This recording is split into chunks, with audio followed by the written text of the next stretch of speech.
اهلا بيكم في بودكاست رايح جاي. النهارده في حلقه خطيره هتهمكم جدا انكم تعرفوها، مليانه مؤامرات ومليانه اسرار، والاهم فيها هيكون اخر الحلقه. طب لو قلت لك ان في اكتر من 9 مؤامرات اتعملت لتقسيم المنطقة العربية من سنة 1905 لحد دلوقتي هتصدقني؟ طب لو قلت لك ان الاغرب من كده ان في بعض المؤامرات منهم بيتنفذ دلوقتي بخطى ثابتة تحت مسمى او متغلف كده بسلوفانة الديمقراطية والامن، عاوز تعرف الاسرار دي؟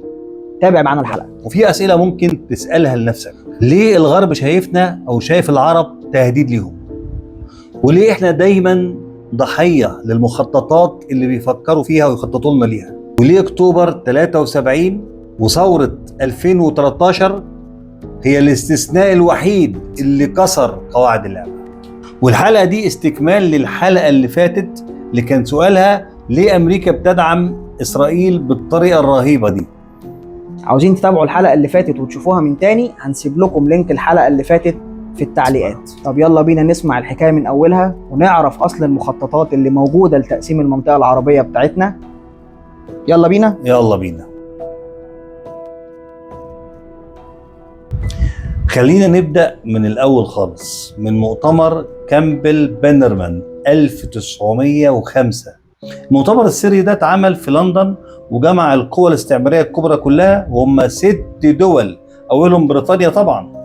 اجتمعت الدول دي على ان العرب والمسلمين في جنوب البحر المتوسط بيشكلوا خطر وجودي عليهم، لانهم شعب ليه تاريخ موحد ولغة ودين واحد تقريبا.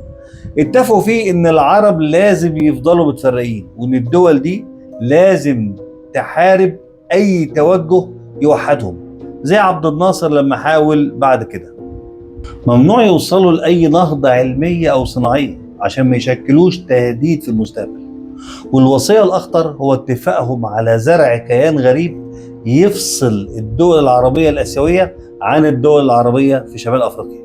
ده غريب ومدهش في الزمن ده، وقبل وعد بلفور بعد كده، وكأنه تمهيد له، لأنه اتنفذ فعلا بعد حوالي 40 سنة لإنشاء دولة إسرائيل.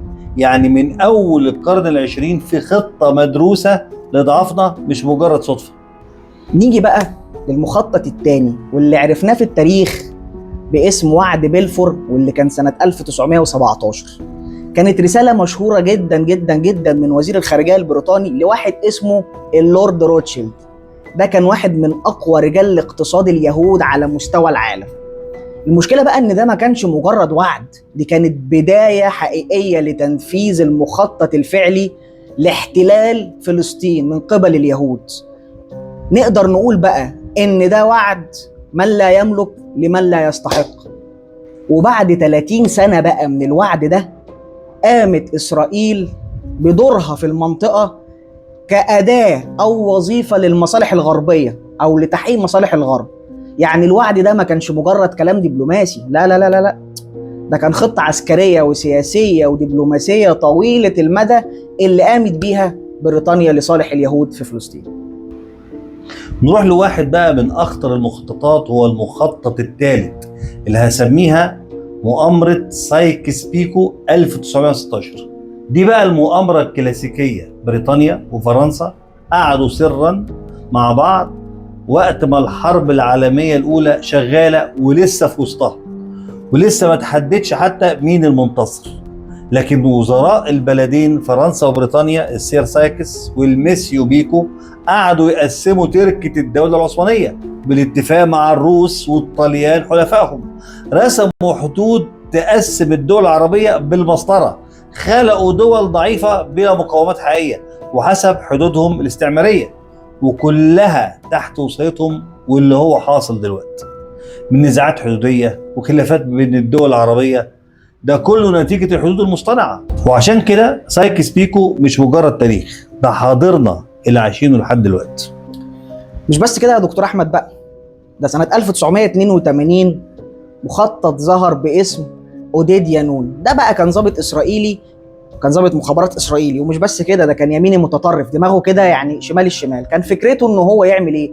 هدف الورقه البحثيه اللي اتنشرت في مجله اسمها كيفونيم، ودي مجله عبريه كانت بتصرف عليها المنظمه الصهيونيه العالميه، وكان هدف الخطه دي انه يفكك الدول العربيه لعده طوائف، دول متناحره، كل دوله عربيه نفككها لكذا دوله يكونوا متناحره بينهم وبين بعض وبينهم مشاكل وخناقات طائفيه، وكل واحد يضرب في الثاني.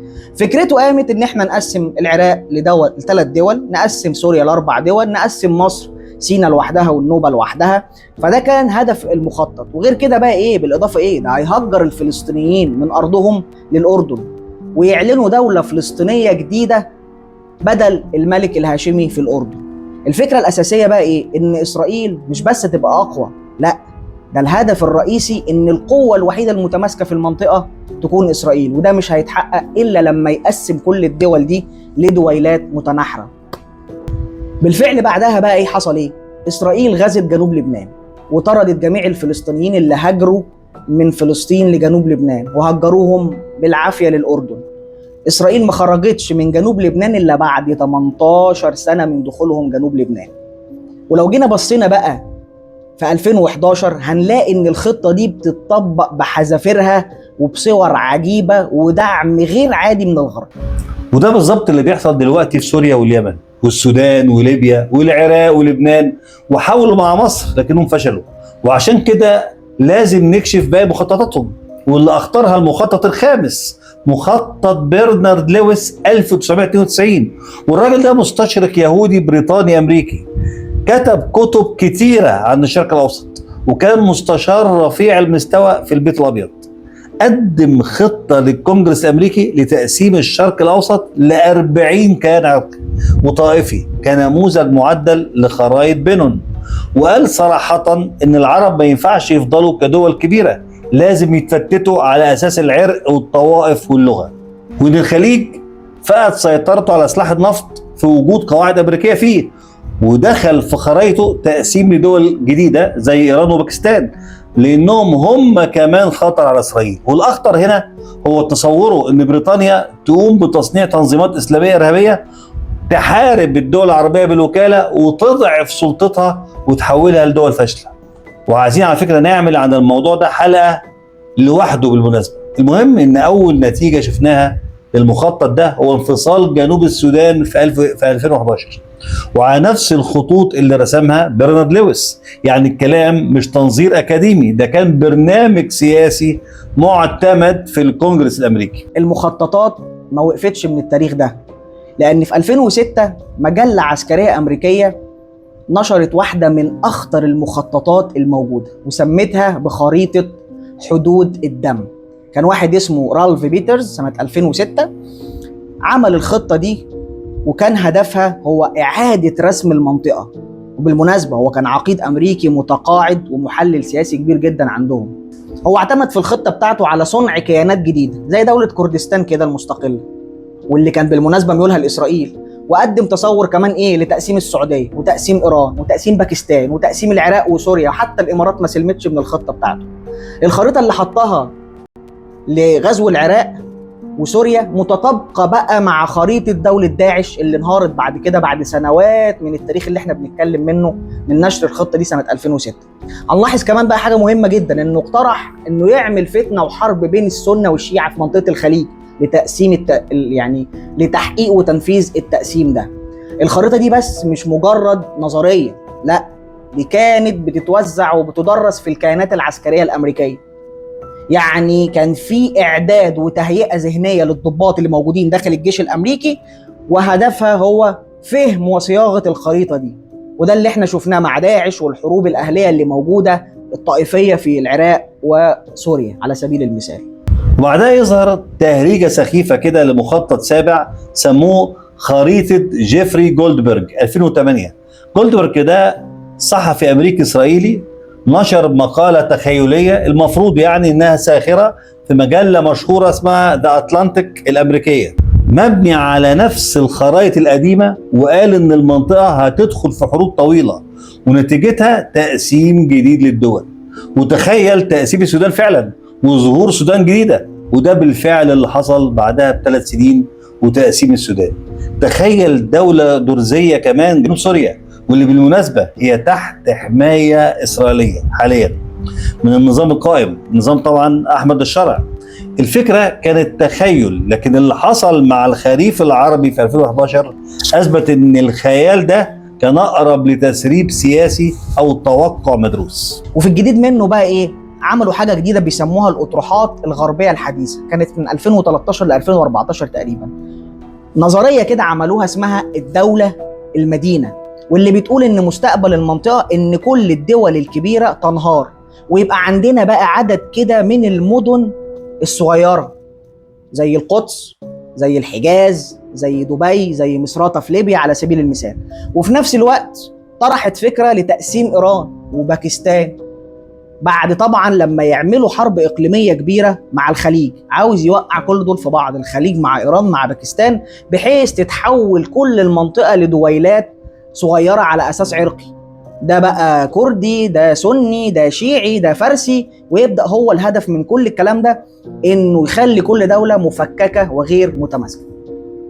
يعني كل المخططات دي من اول كامبل بانرمان لحد خريطه جيفري جولدبرج وغيرها، لو ربطنا الخيوط ببعض هنلاقي حاجه واحده وواضحه، ان الهدف الحقيقي اننا نتقسم ونضعف عشان اسرائيل تفضل الكيان الوحيد المتماسك، والغرب يفضل محتاجها كشرطي للمنطقه. بس الحقيقه اللي لازم يفتكرها كويس كلنا انهم خططوا كتير قبل كده، لكن كل مره مصر وقفت واتكسرت مخططاتهم دي على ايديها.